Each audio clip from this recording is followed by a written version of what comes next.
하나님이 없다고 생각하면 못할 일이 없습니다. 하나님을 잘 몰라도 마찬가지예요. 큰 차이 없습니다. 하나님을 우상처럼 섬기면은 뭐 내 원대로 내 소원을 풀어주는 그런 것과 마찬가지죠. 그렇게 하나님을 모르고 하나님을 우상시하면 제사장이라고 하는 사람들, 사제나 무슨 뭐 목회자나 이런 사람들 알기를 내가 원하는 것을 빌어주는, 복 빌어주는 그런 뭐 고용인 정도에 불과한 것이죠. 그 얘기가 지금 미가 얘기예요. 미가 집에 있는 그 드는 제사장, 그 제사장을 단 족속의 정탐꾼 5명이 만나서는 우리가 라이스 땅을 빼앗으러 가는데 어떻게 앞길이 훤할 것 같으냐? 잘 가라. 확신을 가지고 이제 라이스 땅을 향해 출발한 것이죠. 14절, 15절, 16절입니다. 시작. 전에 라이스 땅을 정탐하러 갔던 5사람이 그 형제들에게 말하여 이르되 이 집에 에봇과 드라빔과 새긴 신상과 부어 만든 신상이 있는 줄 너희가 아느냐? 그런즉 이제 너희는 마땅히 행할 것을 생각하라고 5사람이 그쪽으로 향하여 청년 레위 사람의 집, 곧 미가의 집으로 그에게 문안하고 단 자손 600명 무기를 지니고 문 입구에 서니라. 정탐꾼들이 이 집을 끌고 간 거죠. 그리고는 단 족속들을 같이 지금 출정한 그 무장한 군인들에게 저 집 안에 들어가면 뭐 이런 것들이 있다고 내부 사정을 낱낱이 일러주는 것이죠. 그리고는 본인들이 들어가서 그걸 이렇게 다 들고 나옵니다. 그리고는 무기를 든 600명은 문 입구에 지키고 서 있어요. 뭐 강탈이죠. 강도짓하는 것이죠. 지금 어쨌거나 지금 단 족속들이 하나님이 기업으로 준 땅은 마다하고 자기들 눈에 좋은 대로 땅을 찾아 나섰다가 라이스 땅을 찾기 위해 가면서 나름대로 군이랍시고 출정식을 했는데 그 첫 번째 하는 일이 자기들이 지켜줘야 될 백성 집에 가서 물건을 강탈하는 일입니다. 참 대단한 사람들이죠. 17절에서 20절까지 다시 한번 쭉 읽습니다. 그 땅을 정탐하러 갔던 5사람이 그리로 들어가서 새긴 신상과 에봇과 드라빔과 부어 만든 신상을 가져갈 때 그 제사장은 무기를 지닌 600명과 함께 문 입구에 섰더니 그 5사람이 미가의 집에 들어가서 그 새긴 신상과 에봇과 드라빔과 부어 만든 신상을 가지고 나오매 그 제사장이 그들에게 묻되 너희가 무엇을 하느냐 하니 그들이 그에게 이르되 잠잠하라 내 손을 입에 대라 우리와 함께 가서 우리의 아버지와 제사장이 되라. 내가 한 사람의 집에 제사장이 되는 것과 이스라엘의 한 지파 한 족속의 제사장이 되는 것 중에서 어느 것이 낫겠느냐 하는지라.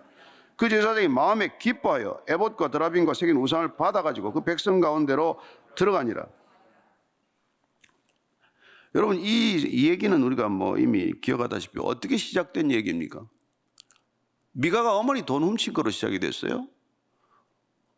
그때 어머니가 누가 훔쳐갔는지 모르고 저주했죠.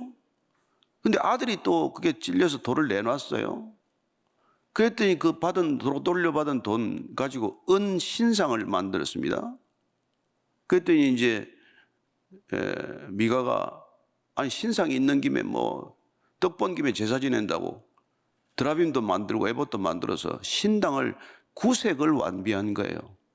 나름대로 얼마나 멋진 신당을 차렸겠습니까? 근데 제사장이 있어야 되는데 제사장이 없으니까 아니 아들을 제사장으로 느닷없이 세웠어요. 그게 마음에 캥기던 차에 레위인이 나타난 겁니다. 얼마나 좋아요. 그래서 그 레위인에게 융숭하게 대접을 해서 자기 집 전속 가정 제사장으로 만들어 놓은 거예요. 그런데 어쨌건 지금 와서 이걸 다 걷어가니까 그리고는 이 사람들이 물건만 훔쳐가는 게 아니라 가만 보니까 이게 제사장까지 데리고 가면 이게 금상첨화란 말이죠. 그래서 단 지파 이 친구들이 그 머리가 잘 돌아가잖아요. 이거 우상만 가지고 갈 게 아니구나. 이 에봇 드라빔 이런 거 몽땅 가져가는 김에 제사장까지 끌고 가면 아주 그냥 구색일습이네. 그래서 다 데리고 가겠다고 작정을 한 거죠. 그리고는 제사장한테 뭐라고 제의합니까? 너 지금 이 한 집에 제사장 노릇하고 있을래? 아니 우리 지파에 그래도 제사장 정도는 해야지. 그랬더니 아니 이 친구가 참 순간적으로 또 판단을 하는 거죠. 내가 그렇지 내가 미가 집에 제사장 하려고 베들레헴에서 온 건 아닌데 그래도 단 지파의 제사장 하는 게 훨씬 격이 낫지. 그래서 그냥 잠잠히 입 닫고 따라가기로 결정을 한 거예요. 우리가 다 아는 스토리입니다. 이 사람이 뭐 베들레헴을 떠날 때 무슨 소명이 있었습니까? 미가의 집에 숙식을 결정할 때 무슨 사명을 받았습니까? 사건 목자의 전형적입니다. 이해관계를 따라 움직이는 거죠. 월급 좀 더 주면 가는 사원이나 뭐가 다릅니까? 그래서 지금 단 지파, 우리 지파 제사장 하라 그랬더니 대신 어떻게 보면 은근히 얼마나 기뻤겠어요. 속으로 바라던 바죠. 뭐 이걸 작은 교회 섬기다가 큰 교회 오라간다고 뭐 간다고 가는 사람에 비교할 일은 아니지만 여러분 타락한 제사장, 타락한 종교인, 타락한 목회자는 그 시대나 지금이나 뭐 동일합니다. 언제나 있습니다. 이해관계를 따라 움직이는 사람이죠. 늘 계산을 따라 움직이는 사람입니다. 뭐 따질 게 뭐 있어요? 미가 집에 제사장 하는 것보다도 단 지파 제사장 하는 게 훨씬 낫는데 그건 무슨 말이 필요해요? 그랬더니 마음에 기뻐했다고 되어 있어요. 가슴이 설레는 거죠. 이제 내가 제대로 된 제사장이 되는구나. 그래서 그냥 에봇 받아가지고 드라빔 받고 우상 받아가지고 그냥 기쁜 마음으로 따라 나선 것이죠. 21절에서 24절입니다. 시작. 그들이 돌이켜서 어린아들과 가축과 값진 물건들을 앞세우고 길을 떠나더니 그들이 미가의 집을 멀리 떠난 때 미가의 이웃집 사람들이 모여서 단 자손을 따라 붙어서 단 자손을 부르는지라 그들이 얼굴을 돌려 미가에게 이르되 내가 무슨 일로 이같이 모아가지고 왔느냐 하니 미가가 이르되 내가 만든 신들과 제사장을 빼앗아 갔으니 이제 내게 오히려 남은 것이 무엇이냐 너희가 어찌하여 나더러 무슨 일이냐고 하느냐 하는지라. 참 기가 막히죠. 예, 다 뺏겼어요. 다 가지고 갑니다. 그때 미가가 이제 그 동네 이웃 사람들 모아가지고 뒤를 따라 붙었어요. 따라오니까 단 족속들이 협박합니다. 왜? 가만두지 않겠다는 거죠. 근데 이 지금 한번 보십시오. 우리 한번 생각해 봅시다. 다 뺏겼어요. 그야말로 남은 게 없습니다. 근데 우리가 다른 면에서 한번 보자는 거죠. 이거 뺏긴 거 잘 된 거 아닙니까? 아니, 그 집에다가 우상 신상들 다 갖다 챙겨놓고 있으면 뭐합니까? 그런데 어쨌건 이 제사장이라는 사람이 그걸 만들어서 섬기는 집에 들어가서 제사장 노릇 한 것도 웃기는 얘기지만 정말 신이라고는 어리라고는 손톱끝만도 없는 것이죠. 아니 자기가 어려울 때 거두어진 사람 아닙니까? 먹고 잘 데가 없어서 온 사람 받아준 사람이 미가 아닙니까? 그런데 그 도둑들이 뭐 강도 만난 사람들처럼 다 가지고 가는데 그냥 그 길 빌부터 간단 말이에요. 참 기가 막힌 사람이죠. 그래서 지금 이 미가는 이렇게 투덜투덜하고 지금 있지만은 사실은 미가에게는 잘된 일이 일어난 겁니다. 본인은 다 뺏겨서 이제 죽을 지경이라고 생각할지 모르겠지만 그 집에 있어서 안 될 것 다 뺏어간 거예요. 본인이 이게 더 잘된 일이라는 걸 꿈엔들 생각했겠습니까? 생각 안 했겠죠. 나는 그야말로 큰 화를 만났다고 생각했지만 여러분 하나님께서 내가 버리지 않는 것 다 걷어가는 게 하나님의 은혜입니다. 지금 미가는 다 뺏겼어요. 그 다 뺏겨야 할 것들입니다. 새겨 만든 우상, 조각한 우상, 깎아 만든 우상, 드라빔, 에봇 다 없어져야 되는 것들이에요. 또 자기가 고용한 제사장도 없어져야 될 제사장입니다. 그런 제사장 집에 둔다고 무슨 제사가 되겠습니까? 무슨 예배가 드려지겠어요? 그러니까 그 있는 거추장스러운 거 다 가져간 거 아니에요? 잘된 일이죠. 다만 미가만 그 일이 잘된 일인 줄 모르는 것이죠. 우리 인생에 이런 일이 있다는 것입니다. 다 걷어갈 때가 주님께서 은혜를 베푸실 때다. 네, 저는 그걸 경험했습니다. 네. 내가 버립니까? 난 못 버립니다. 내가 뭘 하나 버릴 수 있어요? 내 재물을 버릴 수 있습니까? 내가 가진 소유를 버리겠습니까? 내가 쌓은 평판을 버리겠습니까? 내가 쌓은 커리어를 버리겠습니까? 뭘 버릴 수 있겠어요? 다 걷어가시더라고. 다 걷어가야 돼. 다 걷어가셔야 그게 여러분 시작이 됩니다. 그거 다 움켜쥐고 살다가 여러분 덕지덕지 때가 끼는 것이죠. 이사할 때마다 고민 아닙니까? 이거 버려야 되나 말아야 되나? 다 버려야 될 것들이에요. 그래서 이사 자주 다니는 사람이 몸이 홀가분한 거죠. 뭐 가서 또 도로다 사긴 또 사지만 그런 거죠. 네. 25절 26절이에요. 시작. 단 자손이 그에게 이르되 내 목소리를 우리에게 들리게 하지 말라. 노한 자들이 너희를 쳐서 내 생명과 가족의 생명을 잃게 할까 하노라고 단 자손이 자기 길을 간지라. 미가가 단 자손이 자기보다 강한 것을 보고 돌이켜 집으로 돌아갔더라. 야, 너 입 닫아라는 거예요. 자기들 소리만 가득합니다. 너 지금 입 벌리고 자꾸 대들다가는 내 목숨을 잃는다. 너 죽여버릴 테니까 그냥 잠잠히 있어라. 목숨이나 건져가지고 가라. 그러고는 이게 단 자손이 자기 길을 가게 됩니다. 그리고 미가는 단 자손이 자기보다 강한 것을 보고 돌이켜 집으로 돌아갔더라. 그렇죠. 뭐 힘으로 해볼 도리가 없지 않습니까? 자, 미가는 뭐 때문에 우상을 만들었습니까? 뭐 때문에 그 신당을 차렸어요? 그것들이 나를 지켜줄 것이라고 만든 것이죠. 제사장 왜 데려왔습니까? 어려울 때 나를 위해서 기도해주고 나를 지켜줄 거고 나를 앞장서서 바람막이 돼줄 거라고 고용한 거죠. 그런데 신당이 미가를 지켜줍니까? 제사장이 도움이 됩니까? 심지어 지나가는 과객처럼 같은 5 정탐꾼을 기거를 하게 했는데, 숙식을 제공했는데, 거처를 제공했는데 그 사람들이 은혜가 베풀었다고 도움이 됩니까? 모두 다 배신합니다. 우상도 배신했어요. 제사장도 배신했습니다. 5 정탐꾼을 먹여주고 숙소를 제공했지만 배신했습니다. 이게 그 당시의 모습이에요. 하나님 믿는다는 백성들 사이에서 일어난 일입니다. 누구도 신뢰가 없고 누구도 은혜를 은혜로 갚지 않고 누구도 은혜를 배신으로 갚지 않는 사람이 없다는 거예요. 27절에서 29절까지입니다. 시작.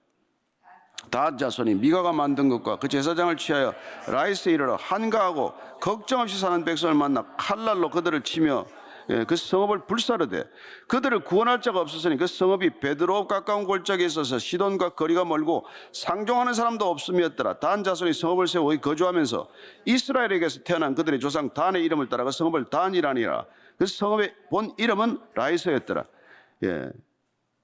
그리고는 이제 뭐 아주 그냥 라이스라는 땅을 정벌하기 위해서 아주 뭐 기세등등하게 지금 이제 시작을 갑니다.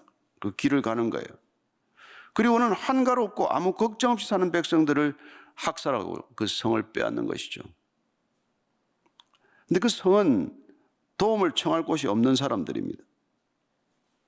그리고는 그 성을 취하고는 이름을 단이라고 고칩니다. 라이스를.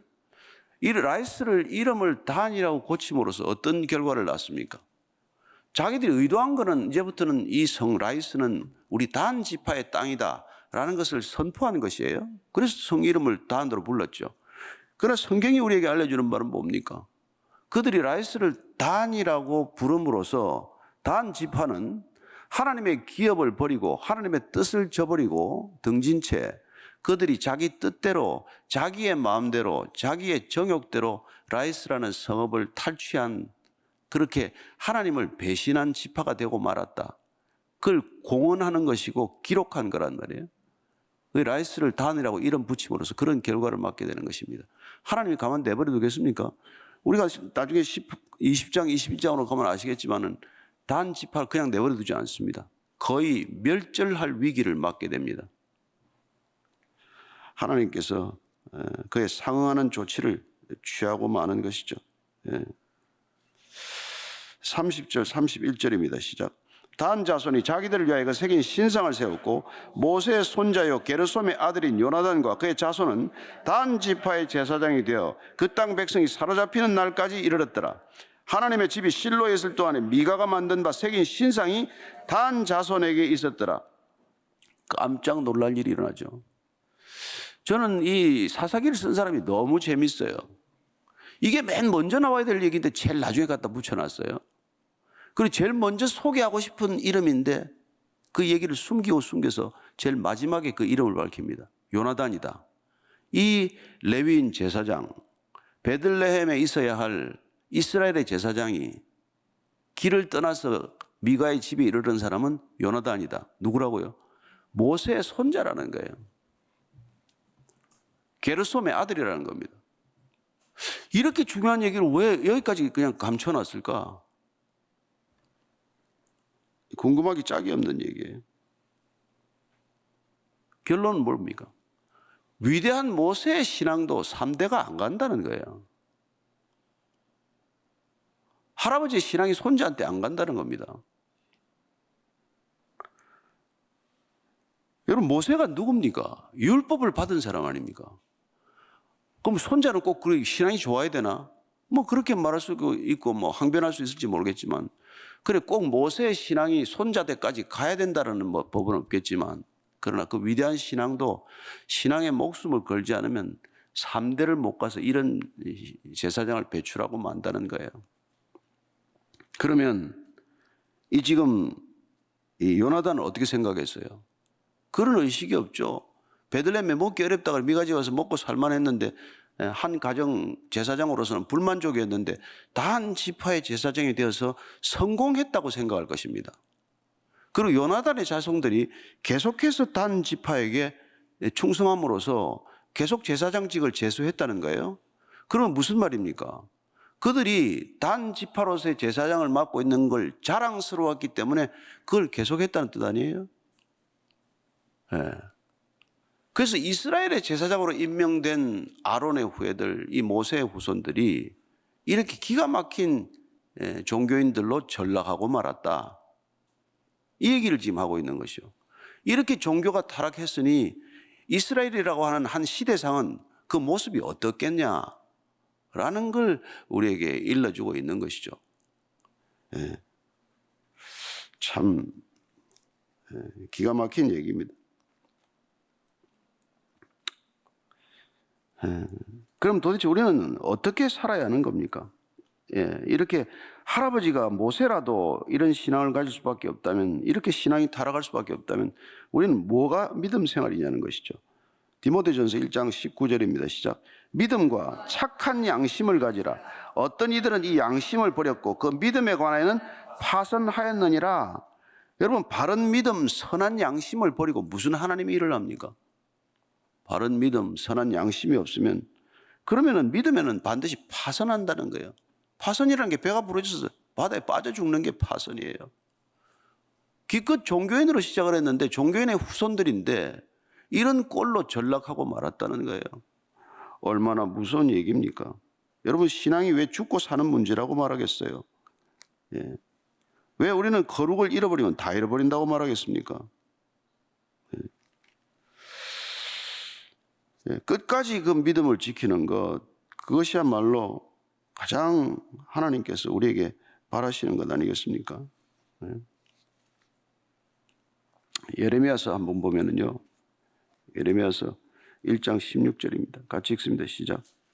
무리가 나를 버리고 다른 신들에게 분향하며 자기 손으로 만든 것들에게 절하였은즉 내가 나의 심판을 그들에게 선고하여 그들의 모든 죄악을 징계하리라. 하나님을 떠나서 우상을 숭배하거나 하나님 아닌 것들에 그렇게 내 마음을 빼앗기면 반드시 하나님께서 죄악을 징계할 것이라고 말하는 것입니다. 이걸 알아도 뭐 소용이 없겠죠. 그리고 이 사람들이 지금 실로에도, 실로에 지금 성전이 있어요. 하나님의 집이 있는데 그동안에 이 대대손손 요나단의 후손들은 뭐랍니까? 단 지파의 제사장 노릇을 하면서 미가의 집에서 가지고 온 신상 앞에 제사 드리면서 미가의 집에서 빼앗아 온 그 신상에 요나단과 그 자손들이 대대로 제사를 드리면서 단 지파의 믿음을 잘 지켜주었다라고 철석같이 믿고 살았을 것이라는 겁니다. 그래서 그들은 그 신상을 끝까지 그 앞에서 제사 드리는 백성들이 된 것이죠. 그러면 단 지파는 지금까지 뭘 한 거예요? 그렇게 계속 하나님께서 무슨 일을 하고 있는 겁니까? 사무엘상 12장 21절입니다. 돌아서서 유익하기도 못하며 구원하지도 못하는 헛된 것을 따르지 말라. 그들은 헛되니라. 그들은 헛된 삶을 살았다는 거예요. 헛된 제사장 노릇을 했고 헛된 레위인으로 살았고 헛된 지파로서의 삶을 살았다는 겁니다. 그게 나중에 계속되는 단 지파에, 그리고 이스라엘 지파에서 결국 끊어지는 지파가 되고 마는 것이죠. 사라지지 않습니까? 그 이유가 어디에 있었냐? 그걸 오늘 우리에게 아주 차갑게 들려주고 있는 얘기예요. 여러분, 이게 우리가 지금 이 세상이 타락하고 있는 걸 보면서 가슴 아파하는 기도를 많이 드립니다만은, 세상은 혼자서 저절로 타락하지 않습니다. 반드시 종교적 타락이 선행됩니다. 종교인들의 타락이 먼저입니다. 종교인들이 먼저 타락했기 때문에, 그들이 먼저 이렇게 돈을 따라 움직였기 때문에, 여러분, 예수님을 유혹할 때는, 적어도 예수님을 유혹할 때는 마귀가 세상 영광을 다 보여줬어요. 천하만국의 영광을 다 보여주고 넌 나한테 절해라. 그럼 내가 이 영광을 다 주겠다. 예수님께서 그게 안 넘어갔잖아요. 시험을 이겼지 않습니까? 저와 여러분 같은 사람한테 세상 영광을 다 보여주고 유혹할 게 뭐 있어요? 돈 좀 보여주면 되지. 돈으로 다 넘어집니다. 돈으로 넘어지지 않은 사람이 어디 있어요? 나라도 지금 통째로 돈으로 넘어질 판인데. 그래서 하나님께서, 주님께서 하나님과 재물을 겸하여 섬길 수 없다. 만몬과 하나님을 겸하여 섬길 수 없다는 겁니다. 그런데 우리는 뭡니까? 그걸 겸하여 섬길 수 해달라는 게 모든 기도, 모든 것의 핵심이에요. 말은 표현은 그렇게 안 하지만 돈하고 하나님하고 겸하여 섬길 수 있게 해주세요. 하나님 먼저 섬길 테니까 돈도 반드시 따라와야 된다는 것이죠. 그런데 안타깝게도 돈 가지고 할 수 있다는 걸 우리는 시모니즘이라고 그럽니다. 사도행전 8장에 가면 그 얘기가 나오잖아요. 사마리아 성에 빌립이 가서 복음을 전했어요. 그랬더니 거기 마술사 시몬이라는 사람이 예수님을 영접했어요. 근데 빌립이 보니까 능력이 나타나니까 관심이 이제 커졌단 말이에요. 그래서 빌립 때문에 사마리아에 복음이 전해지다 왕성하다는 얘기를 듣고 예루살렘 교회가 베드로하고 요한을 파송합니다. 그 베드로와 요한이 가서 기도를 하니까 사람들이 성령을 받는단 말이에요. 그렇게 시몬이라는 마술사가 눈이 둥그래가지고 베드로한테 뭐라 그럽니까? 내가 돈을 좀 줄 테니까 그 능력 나한테도 좀 전해줘라. 베드로한테 야단 맞잖아요. 내가 돈으로 그런 일이 가능하다고 생각했으니 넌 반드시 망하고 만다. 그리고 너는 이 분깃과는 아무 상관이 없다. 이 복음과는 너는 아무도 상관이 없는 사람이다. 이 사람이 지금 마술사 시몬의 얘기인데 그 시몬이 하고 있는 이게 돈으로 살 수 있다라는 것, 돈으로 살 수 있다는, 신앙을 돈으로 살 수 있다는 게 그게 시몬이라 그러고, 그런 성직을 매매하는 행위까지 이러는 것을 시모니즘이라 그래요. 여러분, 그 시모니즘이 시몬 때 얘기만 아니란 말이에요. 이게 미가 때부터 벌써 이 얘기가 시작이 되는 거란 말이죠. 우리는 단 지파가 미가에게 돈을 더 줄게 데려가자라고는 직접 제안하지 않았지만, 너 작은 집의 제사장을 할래? 큰 집 제사장 할래? 고용 조건을 바꿈으로써 그의 마음을 훔쳐갔단 말이에요. 우리가 사역자가, 교역자가, 사명자가 사역의 조건에 따라 움직이는 겁니까? 아니면 하나님의 부르심에 따라 움직이는 겁니까? 그게 분명치 않기 때문에 오늘날 여러분 목회자들이 움직이는 걸 한번 보세요. 무슨 이유로 움직입니까?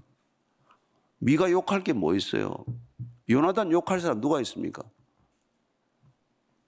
그래서 저는 이 얘기가 정말 어느 누구보다도 우리 자신들의 얘기라는 것, 하루 종일 머리 굴려가지고 이런저런 조건이나 무슨 이런 걸 따지면 뭐 하겠어요? 허망하기 짝이 없는 일이죠. 그리고는 이렇게 신이 없는 사람들의 세상이 적어도 하나님을 믿는다는 이스라엘 백성들의 시대상이고 생활상이고 단면이라면, 오늘날 예수 믿는다는 교회 안에서의 단면, 시대상은 이거와 크게 다릅니까? 별로 다르지 않습니다. 수많은 목회자들이 움직이는 동기를 봐도 그런 것들이고, 그리스도인들이라고 하는 사람이 교회를 움직이는 것도 그런 이유 때문이고, 오죽하면은 정말 이 시대 위기가 교회 위기다, 아니 이 시대 위기는 목회자의 위기다라고 얘기를 하겠어요. 적어도 우리가 참 베이직으로 시작한 이 교회가 이런 바탕 위에서 이런 우리의 죄성 위에서 자라나지 않게 되기를 축복합니다. 우리가 날마다 하나님한테 엎드리는 이유는 사람의 눈치 안 보자고 하는 것이지만, 그러나 사람과의 의리도 지키지 못하면 하나님과의 의리도 없는 거죠. 여러분, 신앙은 하나님과 의리 지키는 거예요.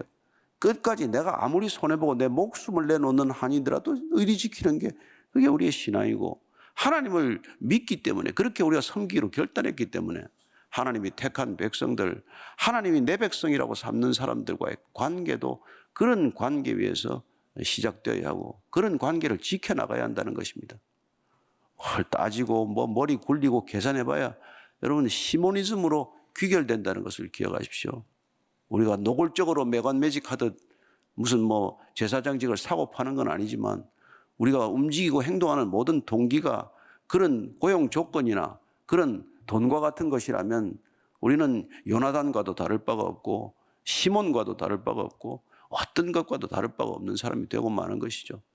이 시대 복음을 전한다는 그 한 가지 소명만으로도 우리가 넉넉히 만족할 수 있어야 되는 것이지, 다른 조건을 따지지 않는 그런 신앙인이 되기를 축복합니다.